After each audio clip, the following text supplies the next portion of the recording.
Hello दोस्तों, स्वागत है आपका फिर से एक नए वीडियो में। मैं CSY शोध करता हूँ आपके अपनी YouTube channel study with CSY में। जैसे कि SSC GD भर्ती 2025 फॉर्म फिल आपका स्टार्ट होना 5 सितंबर से हो रहे हैं।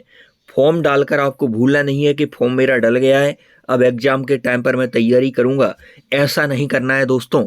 आपको अभी से लग जाना है। यदि आपको वाकई में SSC GD में सिलेक्शन चाहिए तो अभी से है ना 4 से 5 महीने का आपको समय देखने को मिल रहा है, इतने में आपकी तैयारी हो जाएगी। तो study with CSY YouTube channel आपके लिए लाया है SSC GD जो 2024 में 53 शिफ्ट हुई हैं, उनके जो प्रीवियस ईयर में जीके पूछी गई है उनका निचोड़ पूरे हम प्रीवियस ईयर की पूरी 20 क्वेश्चन जीके की किया करेंगे।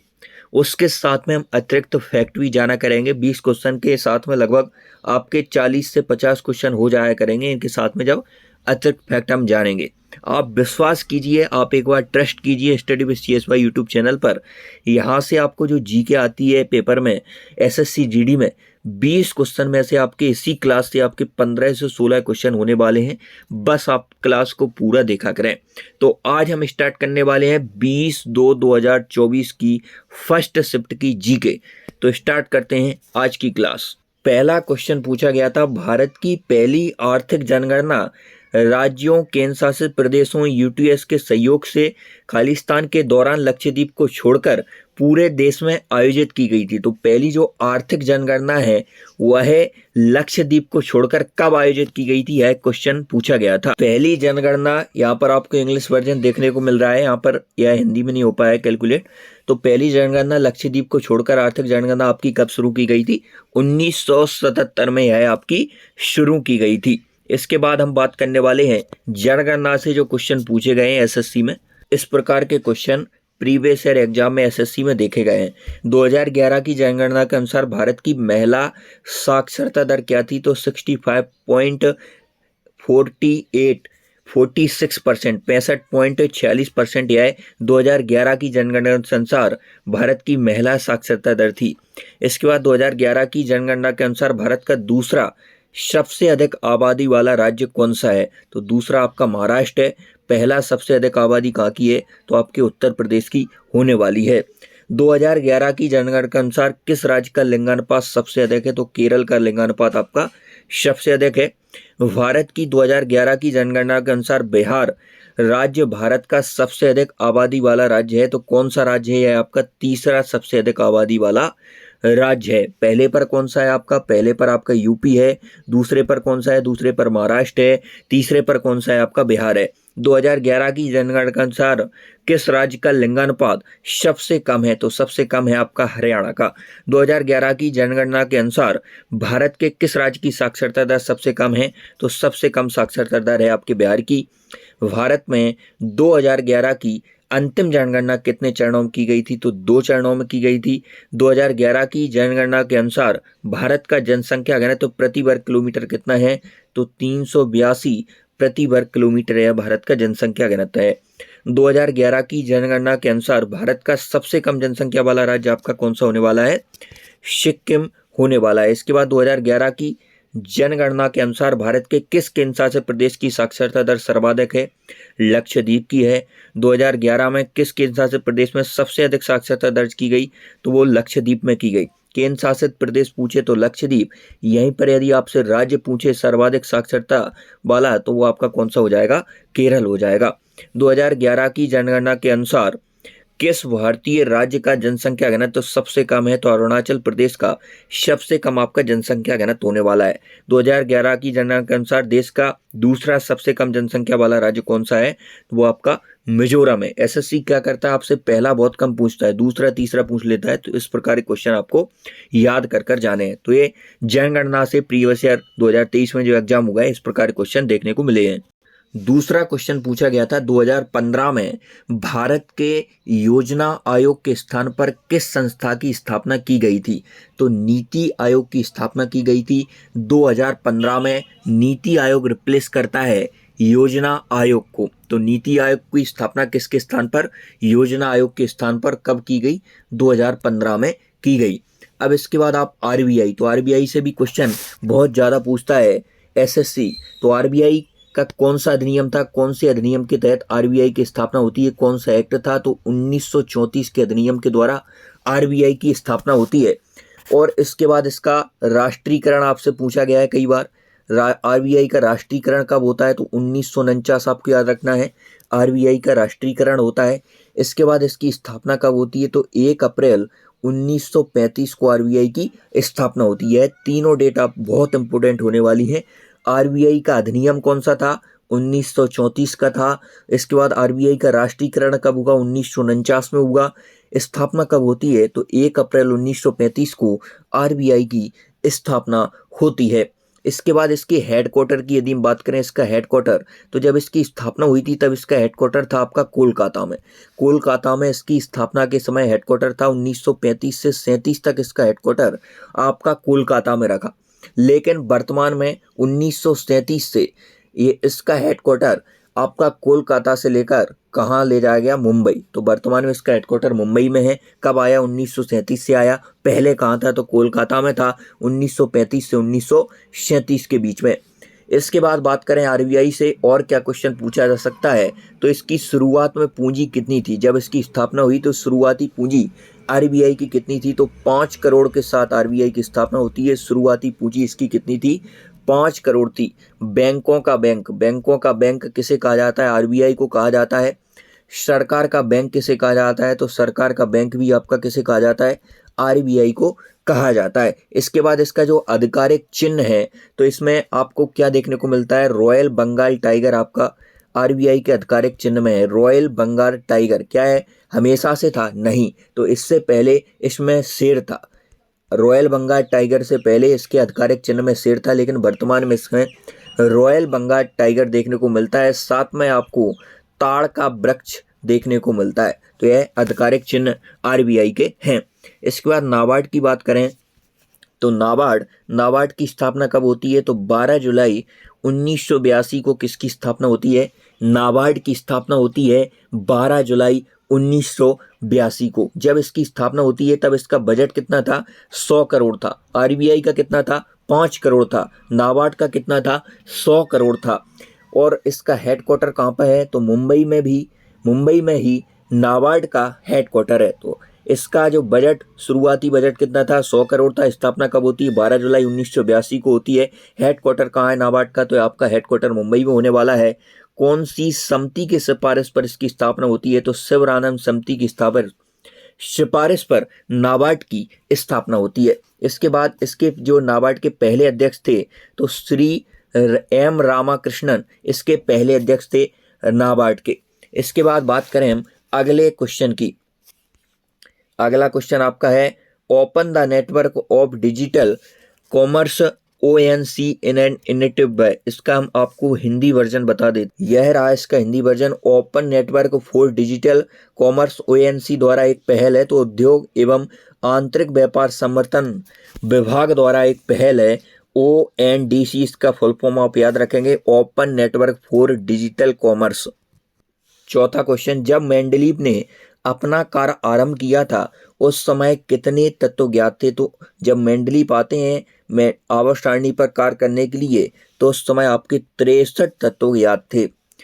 23 मई 2023 को भारतीय प्रतिस्पर्धा आयोग, competition commission of India CCI इसका शॉर्ट फॉर्म है, के अध्यक्ष के रूप में किसे संभाला, तो रवनीत कौर इसके अध्यक्ष थे 23 मई 2023 को भारतीय प्रतिस्पर्धा आयोग के। अब भारतीय प्रतिस्पर्धा आयोग की यदि हम बात करें, तो 14 अक्टूबर 2003 को इसकी स्थापना होती है। स्थापना कब होती है, 14 अक्टूबर 2003 को भारतीय प्रतिस्पर्धा आयोग की स्थापना होती है। और वर्तमान में भी रवनीत कौर इसके अध्यक्ष हैं। इसके बाद अगले क्वेश्चन की यदि हम बात करें, तो अगला क्वेश्चन है आपका, एथलेटिक्स में IAAF विश्व चैंपियनशिप से पूरी तरह से एक पेशेवर प्रतियोगिता बन गई। तो 1997 से IAAF विश्व चैंपियनशिप में पूरी तरह से एक पेशेवर प्रतियोगिता बन गई थी। IAAF की बात करें तो इसका हेडक्वार्टर कहाँ है, तो मोनाको में इसका हेडक्वार्टर है। इसके बाद इसकी स्थापना कब हुई थी? 1912 में। स्थापना के समय इसका नाम इसका नाम IAAF नहीं था, इसका नाम IAAF होता है 2001 में। तो आपसे पूछा जा सकता है IAAF का नाम कब चेंज हुआ? 2001 में हुआ। स्थापना 1912 में, हेडक्वार्टर मोनाको में। निम्नलिखित में से कौन सा भारतीय संगीतकार सर्वोच्च नागरिक सम्मान भारत रत्न प्राप्त करने वाली पहली महिला गायक या गायिका थी? तो पहली महिला थी आपकी MS सुब्बुलक्ष्मी। यह सर्वप्रथम भारत रत्न प्राप्त करने वाली पहली संगीतकार हैं। अब MS सुब्बुलक्ष्मी से क्या क्या क्वेश्चन पूछे जा सकते हैं? तो MS सुब्बुलक्ष्मी किससे संबंधित हैं? आपकी कर्नाटक संगीत से कौन संबंधित हैं? MS सुब्बुलक्ष्मी संबंधित हैं कर्नाटक संगीत से। इन्हें भारत रत्न मिला कब था? तो 1998 1998 में इन्हें भारत के सर्वोच्च सम्मान भारत रत्न से नवाजा गया। इसके बाद इन्हें रेमन एक्स मैक्स से अवार्ड भी मिला है। 1974 में पहली बार रेमस मैक्स से अवार्ड किसे मिला? MS सुब्बुलक्ष्मी को मिला। भारत रत्न ने कब मिला? 1998 में मिला। इसके बाद MS सुब्बुलक्ष्मी की यदि हम बात करें तो यूएन में प्रदर्शन करने वाली यह पहली महिला थी। 1966 में इन्होंने यूएन में प्रदर्शन किया था और यह कर्नाटक संगीत से संबंधित है। भारत रत्न 1998 में मिला। रेमन मैग्सेसे अवार्ड 1974 में मिला। यहीं पर बहुत सारे स्टूडेंट कंफ्यूज हो जाते हैं। लता मंगेशकर को भारत रत्न कब मिला? तो 2001 में मिला था उन्हें, 2001 में मिला था लता मंगेशकर को। इसके बाद जाकिर हुसैन लिखा है, तो जाकिर हुसैन का संबंध किससे है? तो तबला वादक हैं आपके जाकिर हुसैन। इसके बाद अगला क्वेश्चन, मई 2023 में किस राज्य के मुख्यमंत्री को भय मुक्त राज्य के लिए भारत रत्न डॉक्टर अंबेडकर पुरस्कार से सम्मानित किया गया? तो उत्तर प्रदेश के मुख्यमंत्री को किया गया मई 2023 में योगी आदित्यनाथ जी को भारत रत्न डॉक्टर अंबेडकर पुरस्कार से। यूपी की बात करें तो यूपी में आपको याद रखना है कजरी और रासलीला, यह कहाँ के लोक नृत्य हैं? कजरी, रासलीला, कथक यहाँ का मार्शल आर्ट है, शास्त्रीय नृत्य, यह उत्तर प्रदेश से संबंधित है। अगला क्वेश्चन, सत्यशोधक समाज के संस्थापक कौन थे? तो सत्यशोधक समाज के संस्थापक आपके कौन थे? ज्योतिराव फुले थे। ज्योतिराव फुले सत्यशोधक समाज। पंडित बिरजू महाराज की यदि बात करें, एक भारतीय नर्तक, संगीतकार, गायक और भारत में कथक नृत्य के खालिस्तान काल का बिंदादीन घराने के प्रतिपादक थे। तो लखनऊ घराने के प्रतिपादक थे आपके पंडित बिरजू महाराज। कौन सा घराना है? लखनऊ घराना है पंडित बिरजू महाराज का। और यह किससे संबंध रखते हैं? कथक से संबंध रखते हैं पंडित बिरजू महाराज। और कौन सा घराना है? इनका लखनऊ घराना है। कथक के और इम्पोर्टेंट की यदि हम बात करें तो लच्छू महाराज, लच्छू महाराज का संबंध भी आपका कथक से है, लच्छू महाराज। इसके बाद कुमुदनी लखिया, कुमुदनी लखिया का संबंध भी कथक से है। एक नाम और याद रख लेना, शोभना नारायण, बहुत इंपॉर्टेंट नाम है कथक से।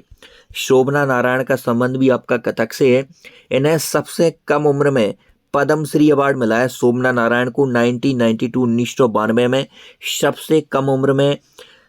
सबसे कम उम्र में पद्मश्री प्राप्त करने वाली यह नर्तकी हैं। 1992 में इन्हें पद्मश्री मिला है, कथक से संबंधित है। लच्छू महाराज, बिरजू महाराज, शोभना नारायण। इसके बाद कुमुदनी लखिया भी पूछी जा चुकी है आपके एग्जाम में। तो कुमुदनी लखिया का संबंध भी किससे है? आपका कथक से होने वाला है। कथक कहाँ का मार्शल आर्ट है? तो यह आपका उत्तर प्रदेश का मार्शल आर्ट है। न्यायाधीश को हटाए जाने के संबंध में दिए गए कथनों को पूरा कीजिए। तो भारतीय संविधान न्यायाधीशों को हटाने के लिए कोई प्रक्रिया निर्धारित नहीं करता है, यह आपका गलत हो जाएगा, निर्धारित करता है। दूसरा आपका सही है, न्यायाधीशों को हटाने के लिए बहुत कठिन प्रक्रिया भारतीय संविधान में दिखाई गई है। इसके बाद अगला क्वेश्चन, रंगा स्वामी कप का संबंध किस खेल से है? तो रंगा स्वामी कप आपका है किससे संबंधित है? हॉकी से संबंधित है। रंगा स्वामी कप किससे संबंधित है?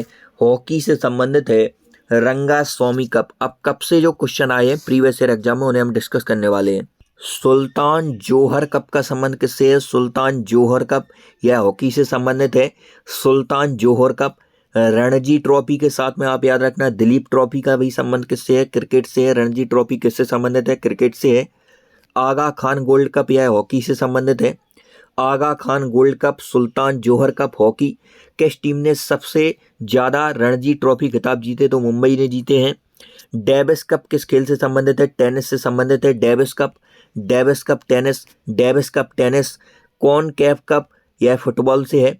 Lady Ratan Tata trophy hockey, Lady Ratan Tata trophy hockey. Aga Khan cup hockey. Beighton cup किससे है? हॉकी से है। ईरानी ट्रॉफी किससे है? क्रिकेट से है। Syed Mushtaq Ali trophy cricket, Irani trophy cricket. Beighton cup hockey, Aga Khan cup hockey. Nixon Gold cup किससे है? फुटबॉल से संबंधित है। अगला क्वेश्चन, भारतीय संविधान के भाग 4A के अनुसार यदि माता पिता या संरक्षक हैं तो 6 से 14 वर्ष तक की आयु वाले अपनी यथास्थिति बालक या प्रतिपालकीय शिक्षा का अवसर प्रदान करें। तो शिक्षा का अधिकार भाग 4A कब जोड़ा गया है? मौलिक कर्तव्य है। तो ये आपका 11वां मौलिक कर्तव्य है। मूल संविधान में मौलिक कर्तव्य नहीं थे, मूल संविधान में मौलिक कर्तव्य नहीं थे। मौलिक कर्तव्य का पूरा यहाँ पर पोस्टमार्टम कर ही देते हैं। मौलिक कर्तव्य, तो मौलिक कर्तव्य नागरिकों पर यह लागू होते हैं, इन्हें सरकार द्वारा लागू नहीं किया जा सकता है। यह कहाँ से लिए गए हैं? सबसे पहला क्वेश्चन तो यही बन जाता है। तो रूस से लिए हैं मौलिक कर्तव्य, हमने रूस से लिए हैं। कौन से संविधान संशोधन द्वारा जोड़े गए? तो 42वां संविधान संशोधन होता है 1976। 42वां संविधान संशोधन 1976 के द्वारा मौलिक कर्तव्यों को जोड़ा गया। कहाँ से लिए गए हैं? रूस से लिए गए हैं। इसके बाद मौलिक कर्तव्य से अगला क्वेश्चन आता है कि यह संविधान संशोधन तो 1976 का था, लेकिन ये लागू कब होते हैं? तो 3 जनवरी 1977 को यह लागू होते हैं मौलिक कर्तव्य। इसके बाद उस समय प्रधानमंत्री कौन था? तो इंदिरा गांधी उस समय प्रधानमंत्री थी जब मौलिक कर्तव्य आए थे। इंदिरा गांधी प्रधानमंत्री थी। और समिति कौन सी थी? तो सरदार स्वर्ण सिंह समिति। सरदार स्वर्ण सिंह समिति की सिफारिश पर मौलिक कर्तव्य आपके जोड़े जाते हैं भारतीय संविधान में। और जो सरदार स्वर्ण सिंह समिति थी, इसमें सदस्य कितने थे? इसमें 12 सदस्य थे। इसमें 12 सदस्य थे। शुरुआत में 10 मौलिक कर्तव्य जोड़े गए। यह आपका जो क्वेश्चन है वह 11वें मौलिक कर्तव्य से रिलेटेड है। 11वां मौलिक कर्तव्य जोड़ा गया 6 से 14 वर्ष के बच्चों की शिक्षा। कब जोड़ा गया? 86वां संविधान संशोधन होता है 2002 में जोड़ा गया। और मौलिक कर्तव्यों का भारतीय संविधान में स्थान क्या है? तो भाग 4A में मौलिक कर्तव्यों को रखा गया है। आर्टिकल कौन सा है? तो 51 है, यह आर्टिकल है। इसके बाद अगला क्वेश्चन, बैडमिंटन के संबंध में निम्नलिखित में से कौन सा कथन सही है? तो ये आपके दोनों कथन सही नहीं है। बैडमिंटन संबंधित हम क्वेश्चन अगली वीडियो में डिस्कस करने वाले हैं। This is the most community used measure of money supply, इसका हिंदी वर्जन आपको देखना पड़ेगा। क्वेश्चन है, मुद्रा आपूर्ति का सबसे अधिक इस्तेमाल किया जाने वाला माप है। मुद्रा आपूर्ति का सबसे अधिक इस्तेमाल किया जाने वाला माप आपका M3 है। M3, M4, M1 यह मुद्रा की आपूर्ति को नापने वाले माप हैं। महिला आरक्षण विधेयक 2023 के अनुसार लोकसभा और राज्य विधानसभाओं में महिलाओं के कितनी सीटें आरक्षित हैं? तो 1/3 सीटें आपकी आरक्षित हैं। किस भारतीय नृत्य कलाकार ने 2018 में ओडिसी नृत्य के लिए संगीत नाटक अकादमी पुरस्कार जीता?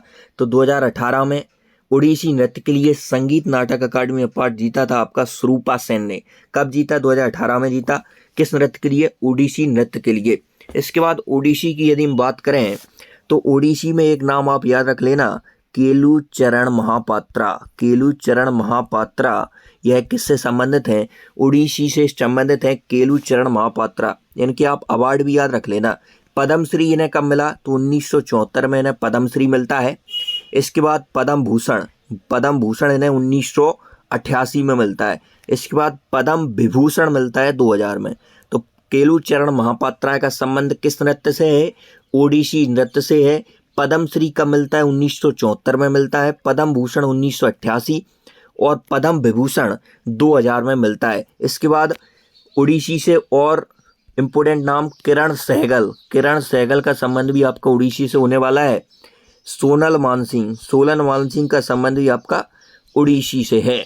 बहुत ज़्यादा कंटेंट कम समय में हम प्रोवाइड करते हैं। यदि आपको बिल्कुल थोड़ा भी लग रहा है कि हाँ मेहनत की गई है कंटेंट में, तो आप कमेंट में ज़रूर अपना रिस्पॉन्स दें और वीडियो को ज़्यादा से ज़्यादा शेयर करें और चैनल को सब्सक्राइब करके जुड़ जाएं।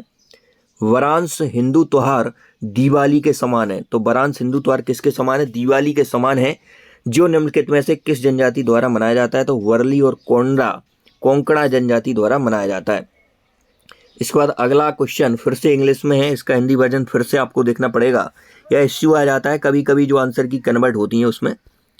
किसी देश या देश के किसी सुपरिभाषित भाग के सभी व्यक्तियों से संबंधित जनसांख्यिकीय, आर्थिक और सामाजिक आंकड़ों को एक विशिष्ट समय पर एकत्रित करने, संकलित करने, विश्लेषण करने और प्रशासित करने की संपूर्ण प्रक्रिया क्या कहलाती है? तो जनसंख्या, जनगणना आपकी यह कहलाती है। इसके बाद जनगणना से संबंधित हमने सारे फैक्ट पहले क्वेश्चन में डिस्कस किए ही हैं। आज की क्लास का हमारा अंतिम क्वेश्चन, भारतीय उपमहाद्वीप में ज्ञात लेखन की सबसे प्रारंभिक शैली का क्या नाम है? तो सबसे प्रारंभिक शैली है सिंधु लिपि। यह भारतीय उपमहाद्वीप में ज्ञात लेखन की सबसे प्रारंभिक शैली है। तो आज की वीडियो इतना ही, मिलते हैं नेक्स्ट वीडियो में, तब तक के लिए जय हिंद। चैनल को सब्सक्राइब करके जुड़ जाइए।